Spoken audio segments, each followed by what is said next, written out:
ने आप लोग सभी को माँ जतमई का दर्शन कराया। घर से निकले थे तो हमें लगा कि जतमई घटारानी एक ही जगह का नाम होगा, पर ऐसा नहीं है। घटारानी अलग अलग स्थान पर है और दोनों देवियाँ हैं, दोनों बहनें हैं। ऐसे कहा जाता है कि छोटी बहन जो है कि जतमई और घटारानी यहाँ पर विराजमान है। 6 से 7 किलोमीटर का डिस्टेंस होगा और इसके पीछे कुछ स्टोरीज भी हैं। स्टोरी ये है कि जब वहाँ जतमई क्षेत्र में बांध है, जलाशय है, वहाँ का निर्माण हुआ तो गांव वाले जो थे, गांव बसा हुआ है, तो वहाँ दिक्कत हो रहा था। तो फिर कहा जाता है कि अपनी छोटी बहन को जो यहाँ विराजमान है, अभी आप लोगों को दर्शन दिखाएंगे, माँ घटारानी, वो बोली कि वहाँ पर जो है समस्या है, उस समस्या का समाधान कराओ और गांव के जो है, गांव की सुरक्षा के लिए वहाँ पर विराजमान हुई है। और अभी आप लोगों को जो दिखाएंगे वो घटारानी है। घर में बताए थे और लोग बोलते भी हैं कि एक साथ जतमई घटारानी, पर स्थान अलग अलग है। 6 से 7 किलोमीटर की हर जगह आप देखते हैं माता रानी विराजमान होती है और ऊंचे ऊंचे पहाड़ियों में, पर यहाँ कुछ अलग है। जैसे जतमई में देखा था आपने, जतमई माँ जतमई का दर्शन करने के लिए गए तो नीचे हमें काफी नीचे जाना पड़ा। यहाँ भी सेम वही है, आपको ऊपर पहाड़ चढ़ना नहीं है बल्कि नीचे आपको जाना है। देख रहे हैं आप, नीचे उतरते जाना है और बहुत काफी नीचे जाने के बाद आपको माँ का दर्शन होगा।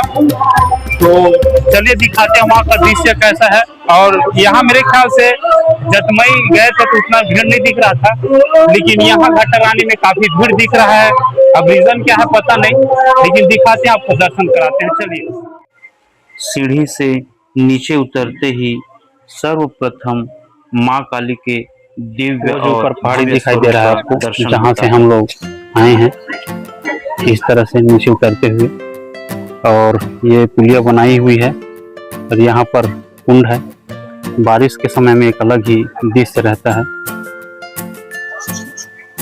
और चारों तरफ से पहाड़ों से घिरा हुआ, बीच में ये कुंड है, बहुत ही सुंदर। और आगे जो है कि मुख्य मंदिर है, चलते हैं उधर और दिखाएंगे आपको वहाँ का देवी जी का दर्शन कराते हैं आपको।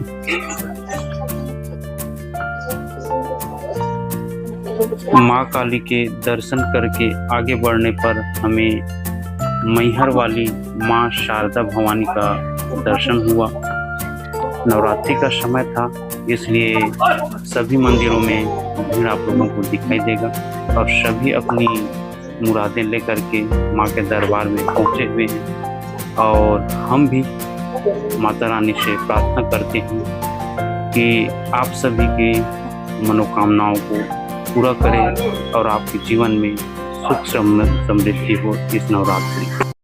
संपूर्ण घटारानी दर्शन क्षेत्र में केवल 3 या 4 मंदिर ही नहीं है, बल्कि यहाँ के कण कण में माता रानी विराजमान है। जिस भी पर्वत पहाड़ी की ओर नजर घुमाएंगे, आपको किसी न किसी स्वरूप में माता रानी का दर्शन होगा। तो चलिए आपको लेकर चलते हैं ऐसे ही पहाड़ी पर जहाँ माँ विराजमान है।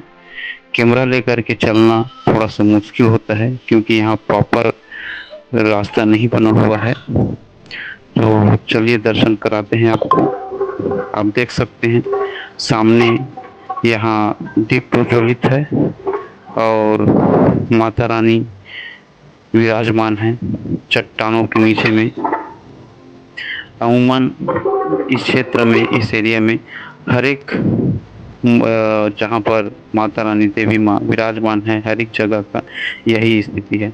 और ऊपर पहाड़ी से जब आप देखते हैं तो नज़ारा कुछ इस तरह से दिखाई देता है, जो मन को एक अलग ही सुकून और शांति से भर देता है। बारिश के समय में यहाँ का दृश्य कुछ अलग ही तरीके का। हम लोगों को थोड़ा सा कंफ्यूजन था, हमें लगा कि मंदिर नीचे होगा, नीचे साइड में होगा, पर नीचे साइड में मंदिर नहीं है। उस साइड व्यवस्था किया गया है भोजन भंडारा का और पार्किंग का। मुख्य मंदिर जो है कि माँ घटारानी जहाँ विराजमान है, वो ऊपर की ओर उस साइड, ये साइड है। वो जो दिख रहा है ऊपर, ऊपर में ऊंचाई में मंदिर, वो है माँ घटारानी, वहीं पर विराजमान है। तो चलिए आप लोगों को दिखाते हैं, माँ घटारानी के दर्शन कराते हैं। चलिए।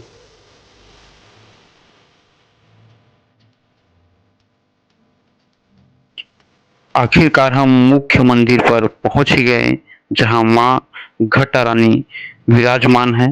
तो चलिए आप लोगों को भी ले चलते हैं अंदर और दर्शन कराते हैं माता रानी का, जिसके लिए इतने दूर हम आए हैं।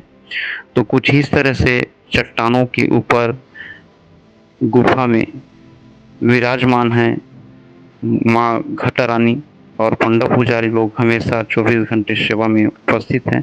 बाहर आप निकलते हैं तो साइड में दीप हमेशा प्रज्वलित होते रहता है।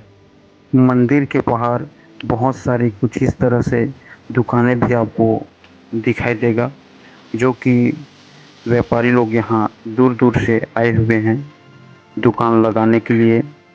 हमेशा यहाँ दुकान नहीं होता, पर नवरात्रि का समय चल रहा है इसलिए आपको ये दिखाई दे रहा है। आउट सीजन में अगर आप लोग आएंगे तो यहाँ एक भी दुकान दिखाई नहीं देगा।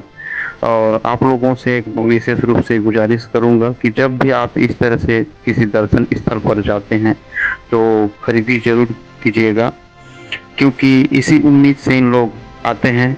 और आसान नहीं होता यहाँ पर, क्योंकि जंगल है और जंगल के बीच में स्थित है मंदिर।